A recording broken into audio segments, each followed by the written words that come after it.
Le courant électrique alternatif sinusoïdal. Les objectifs d'apprentissage. À la fin de cette leçon, l'élève doit être capable de connaître la fonction de l'oscilloscope, distinguer le courant continu des courants alternatifs sinusoïdal, connaître les caractéristiques de la tension alternative sinusoïdale, utiliser l'oscilloscope pour déterminer certaines caractéristiques d'une tension alternative sinusoïdale, connaître et appliquer la relation entre les tensions alternatives maximales et efficaces.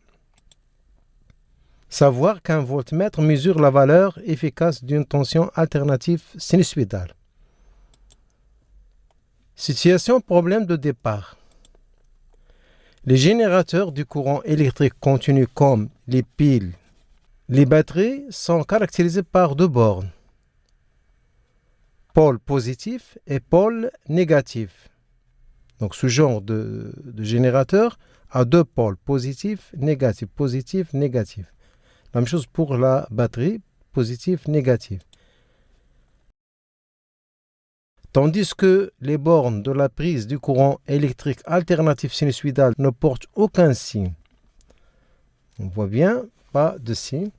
C'est-à-dire que le courant, dans ce cas, il est différent de celui produit par les piles. Quel est l'instrument utilisé pour distinguer le courant continu et le courant alternatif et comment visualiser cette différence? Quelles sont les caractéristiques d'une tension alternative sinusoïdale? La différence entre le courant électrique continu et le courant alternatif sinusoïdal. Pour distinguer entre ces deux types de courants électriques, on utilise un oscilloscope. Description de l'oscilloscope. On va faire une petite description de cet appareil. L'oscilloscope est un appareil électrique qui permet de visualiser sur son écran la variation de la tension U entre les bornes d'un des pôles en fonction du temps T.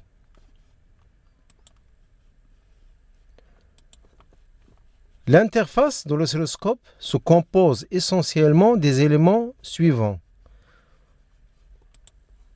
Un écran gradué verticalement, c'est l'axe des tensions,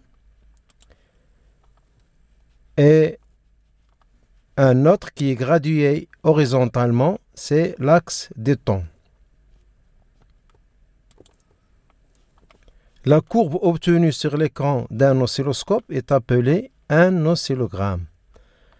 Lorsqu'on branche l'oscilloscope à un générateur, on va obtenir sur l'écran une courbe qui est appelée un oscillogramme.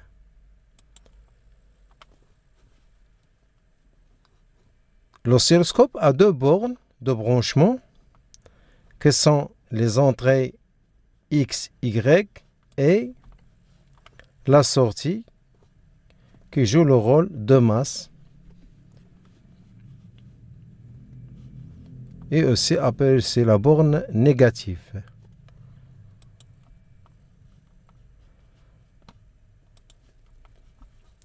Et on a un bouton de la sensibilité verticale SV qui permet de régler le balayage vertical des spots lumineux. Elle est exprimée en volts par division. Lorsque l'oscilloscope n'est branché à aucun générateur, il y a apparition d'un point au centre appelé le spot lumineux. Et pour la sensibilité verticale, il va jouer le rôle d'une échelle.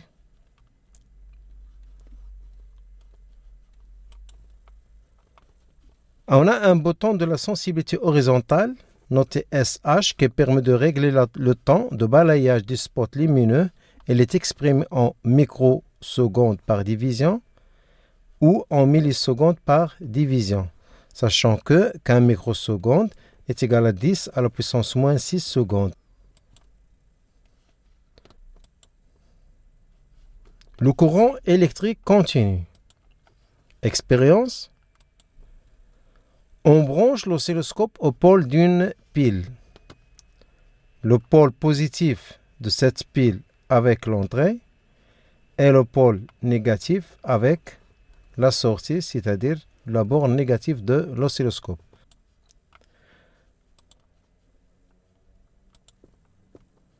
On visualise sur l'écran un trait horizontal au-dessus de l'axe de temps.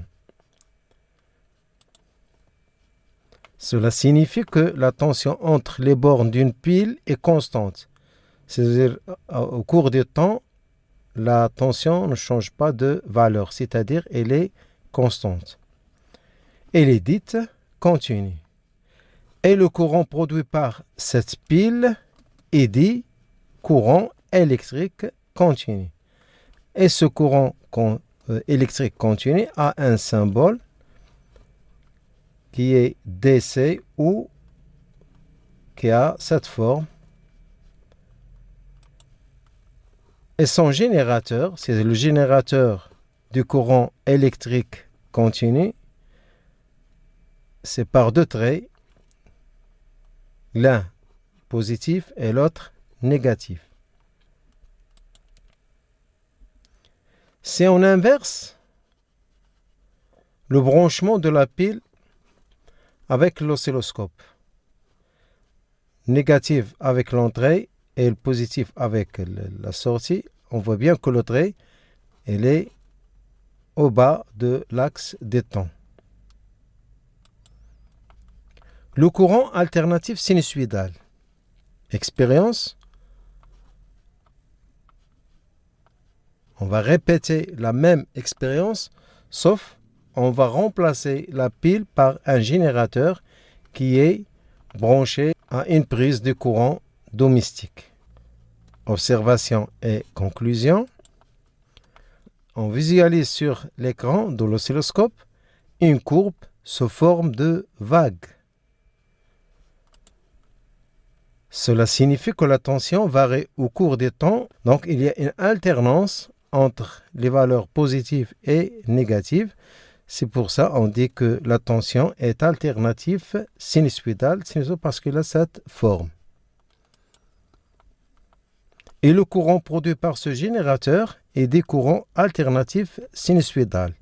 Il a un symbole aussi, c'est soit par AC ou par cette forme qui ressemble à la forme de la courbe. Et pour le générateur du courant alternatif sinusoïdal, par un cercle et à l'intérieur on écrit G avec le symbole du courant alternatif sinusoïdal. Les caractéristiques de la tension électrique sinusoïdale. Donc la tension électrique sinusoïdale a 4 caractéristiques qui sont la tension maximale, la tension efficace, la période et la fréquence. On commence par la tension maximale. La tension maximale, U max, est la plus grande valeur de la tension alternative sinusoïdale. Si on suit l'allure de la tension, à ce point c'est 0, elle est positive, elle augmente, jusqu'à arriver à la plus grande valeur qui est la tension maximale, puis descend, passe par 0, puis par la tension minimale, puis revient à 0, puis à une tension maximale, puis à une autre qui est minimale, et ainsi de suite. Donc, on voit bien que la tension alternative, elle est variable, elle va prendre une grande valeur qui est la tension maximale. Pour obtenir cette tension maximale à partir de l'oscillogramme, on va utiliser cette relation U max égale Y qui multiplie SV. Donc, bien sûr, U max, c'est la tension maximale, elle est exprimée en volts, et Y, c'est le nombre de divisions sur l'axe vertical des tensions. Par exemple, ici, on a une division, 2 et quelques. On a 2 divisions et quelques. Et pour la sensibilité verticale, elle est exprimée en volts par division. La tension efficace. La tension efficace est mesurée à l'aide d'un voltmètre. On branche directement le générateur à un voltmètre et la valeur obtenue, c'est la tension efficace. Sachant qu'il y a la relation suivante entre U maximal et U efficace, c'est-à-dire U max égale 1,41 qui multiplie U efficace, c'est la tension efficace, alors on peut calculer la tension efficace. U efficace égale U max divisé par 1,41 à partir de cette relation, bien sûr. Remarque, les valeurs des tensions indiquées sur les appareils électriques sont des tensions efficaces.